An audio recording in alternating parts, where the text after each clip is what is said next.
Bismillahirrahmanirrahim. Assalamualaikum warahmatullahi wabarakatuh. Alhamdulillah, wassalatu wassalamu ala rasulillah. Kembali di episode Sejenak Bersama Nabi. Kali ini mari kita mendengar satu penuturan dari salah satu istri Nabi SAW. Istri yang paling dicinta oleh Nabi SAW, itu Aisyah radhiyallahu anha. Beliau mengatakan satu kenangan, cukup unik dan menarik ini peristiwa. Aisyah mengatakan, tidak ada satupun wanita yang membuat aku cemburu di antara istri-istri Nabi melebihi kecemburuanku terhadap Khadijah. Insya Allah, Khadijah sudah meninggal. Ya, dan Aisyah itu memang tidak sempat bertemu dengan Khadijah. Kenapa? Kecemburuan itu bermula dari apa? Nabi SAW likasrati dzikriha. Nabi SAW itu sering menyebut-nyebut Khadijah, mengenang-enang Khadijah, mengingat-ingat Khadijah. Bahkan Nabi SAW sering menyembelih kambing, kemudian memerintahkan kambing tersebut dibagikan kepada teman-temannya Khadijah yang masih hidup. Apa makna dari perbuatan Nabi SAW?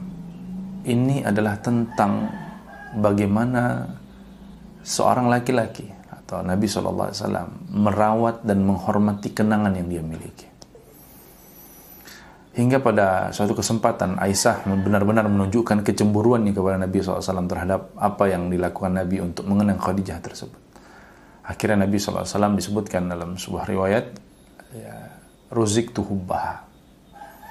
Ya Aisyah, aku ini sudah dikaruniakan oleh Allah cinta kepada Khadijah. Nabi SAW dengan tegas mengatakan, aku mencintai Khadijah. Kenapa? Tentu dengan alasan.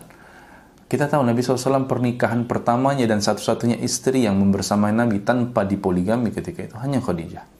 Pernikahan yang berusia panjang, ya, 25 tahun kurang lebih, ya, kebersamaan beliau bersama Khadijah.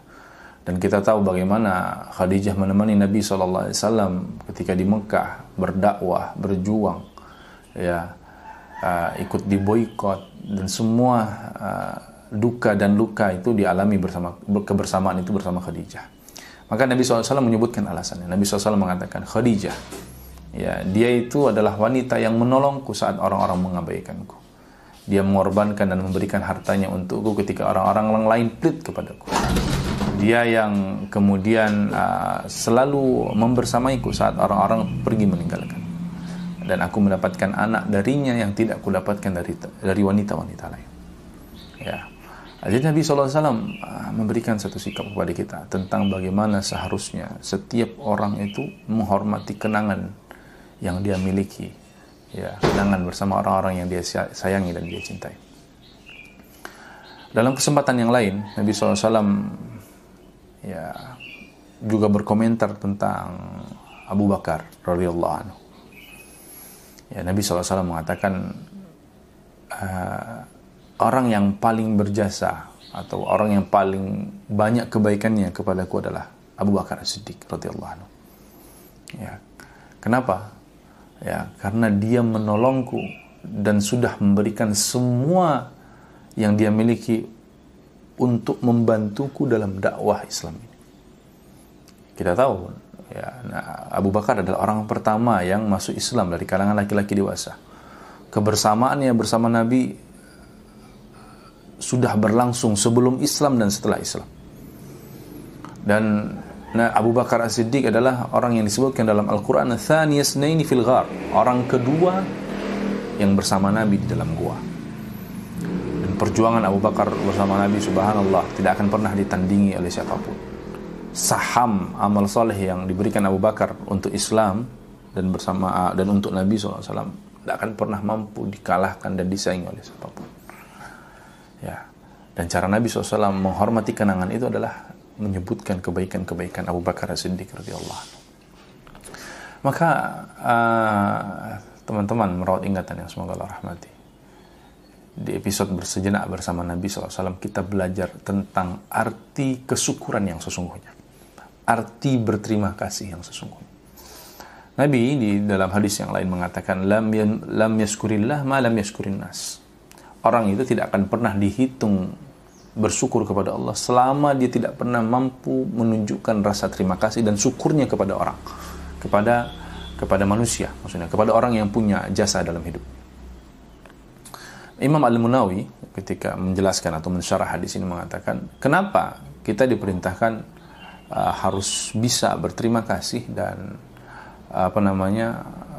didahulukan kepada orang sebelum kepada Allah Subhanahu wa taala. Atau di sini maksudnya adalah kenapa berterima kasih kepada manusia atau kepada orang yang punya hutang jasa dan kebaikan kepada kita itu dihitung sebagai bentuk syukur kepada Allah Subhanahu wa taala. Imam Munawi menjelaskan, beliau mengatakan karena orang-orang yang berbuat baik kepada kita, yang punya jasa kepada kita, mereka adalah jembatan-jembatan rahmat, anugerah dan kebaikan yang dijadikan Allah Subhanahu wa taala untuk sampainya nikmat-nikmat Allah kepada kita. Jadi orang-orang tertentu yang punya hutang jasa, ya, yang punya hutang kebaikan kepada kita, ya, atau menjadi wasilah sampainya nikmat-nikmat Allah kepada kita, mereka adalah jembatan-jembatan yang telah Allah pilih untuk sampainya nikmat-nikmat tersebut kepada kita. Maka berterima kasih kepada mereka, bersyukur kepada mereka adalah wujud syukur kepada Allah Subhanahu wa taala. Dan Nabi SAW juga bersabda dalam riwayat lain, beliau mengatakan, "Man sana'a ilaikum ma'rufan fakafi'uhu." Siapa saja yang berbuat baik kepada kalian, siapa saja, ya, maka balas, kata Nabi. Balas itu. Ya. Kalau tidak bisa, ya, kalau kalian tidak mendapati sesuatu yang bisa membalas kebaikan, fad'ulah, maka doakan mereka. Ya, doakan mereka. Maka derajat yang paling minimal kita ketika kita mendapati kebaikan dari seseorang adalah kita mengucapkan jazakallahu khairah. Semoga Allah membalas kebaikan. Nah, dan ini satu akhlak nubuah yang dicontohkan kepada Nabi SAW. Dan sebenarnya masih banyak contoh yang lain, tapi ini satu cuplikan yang kita pelajari di sejenak bersama Nabi SAW.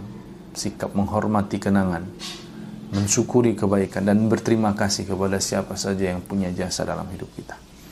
Ya, semoga Allah Subhanahu wa taala senantiasa ingatkan kita untuk menjadi manusia-manusia yang pandai berterima kasih dan bersyukur kepada Allah dan kepada orang-orang yang dipilih Allah untuk menjadi wasilah kebaikan itu sampai kepada kita. Barakallahu fikum.